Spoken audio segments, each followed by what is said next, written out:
When thinking about the top causes of death, what are the first things that come to mind? Cancer, heart attack, accidental death. All of these are in the top 10 leading causes of death, but so is another very real, very serious killer, Alzheimer's. Alzheimer's is the number 6 leading cause of death in the United States alone. It is very underfunded and under-researched disease. Despite these scary, realistic facts, there is still hope. There are many ways to help the cause by donating money, becoming educated, and volunteering. I'm currently pursuing a major in gerontology at Youngstown State University, with specializing in Alzheimer's and dementia. Along with that, I have worked in an assisted living and memory care unit for about 3.5 years. Alzheimer's disease is currently a very relevant topic to every single person here. Everyone has been affected by the disease in some way.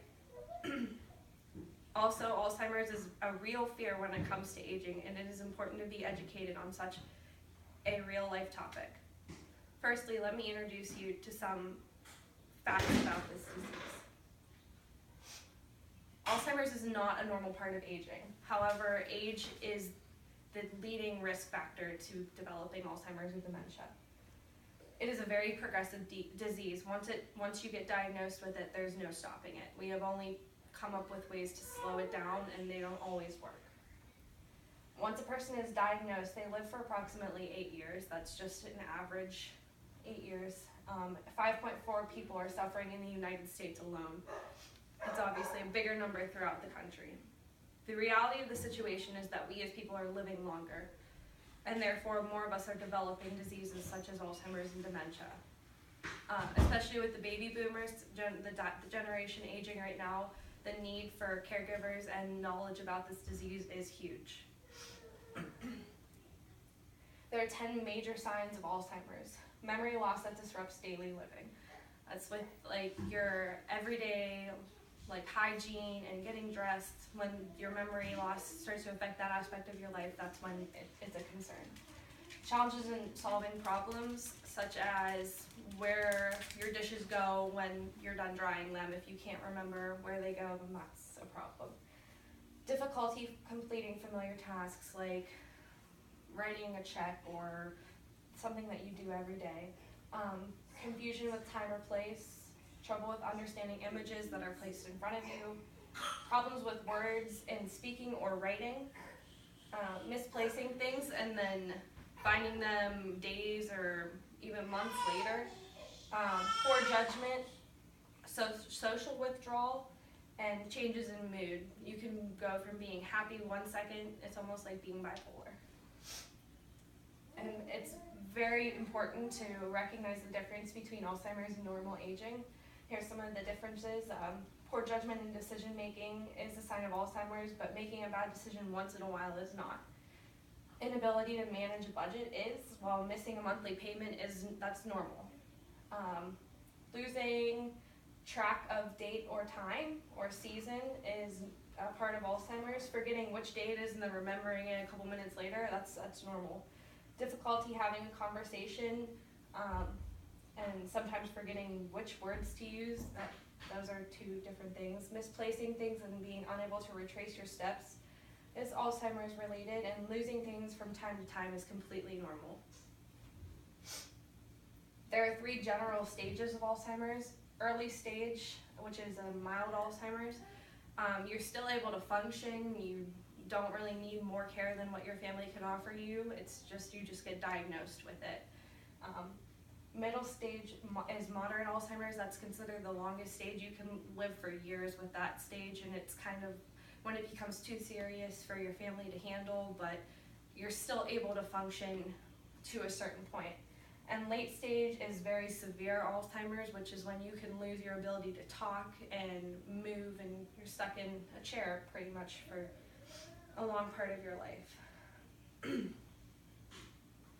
Caregiving is a huge part of Alzheimer's.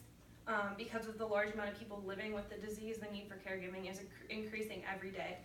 Caregivers can range from family members to hired help to institutions. A large part of the reason that I'm pursuing my career in this field is because I want to be able to help to assist, educate, and emotionally support the caregivers for the elderly, especially the elderly with Alzheimer's. Caring for a person with Alzheimer's disease can have high physical, emotional, and financial costs. The demands of day-to-day care, changes in family roles, and decision about placement in care facility can be difficult.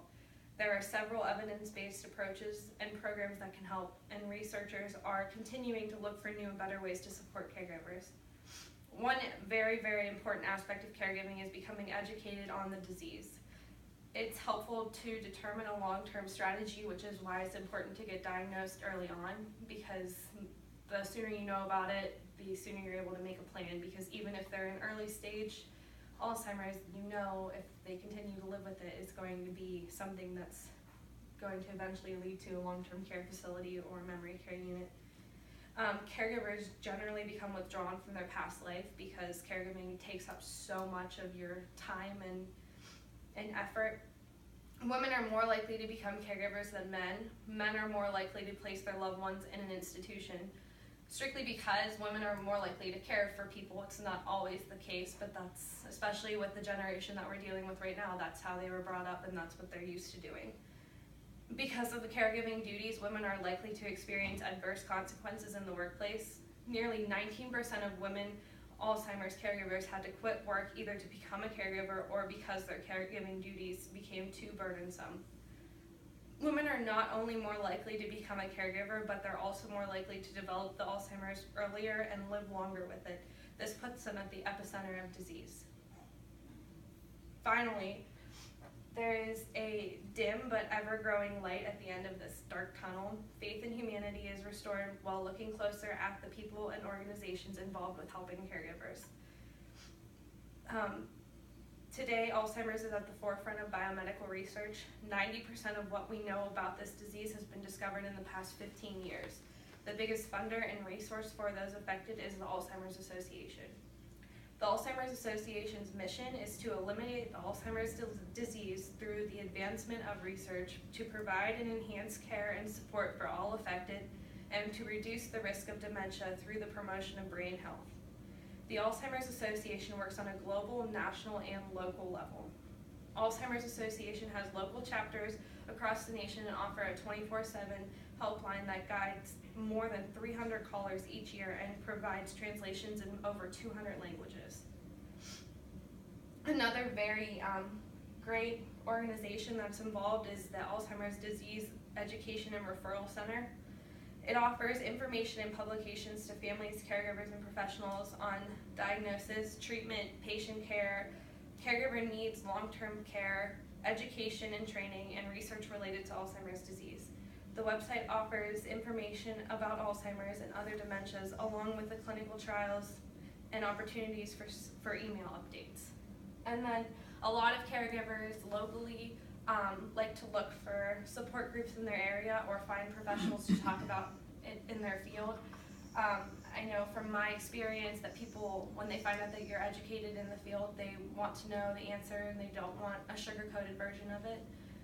They'd rather hear the truth and take time to plan out what's going to happen in the future. But the caregiver support groups in the area help people understand that they're not alone, and it also helps people in early stage Alzheimer's realize that there's other people out there too that they can talk to, and it just is a great way to be involved. And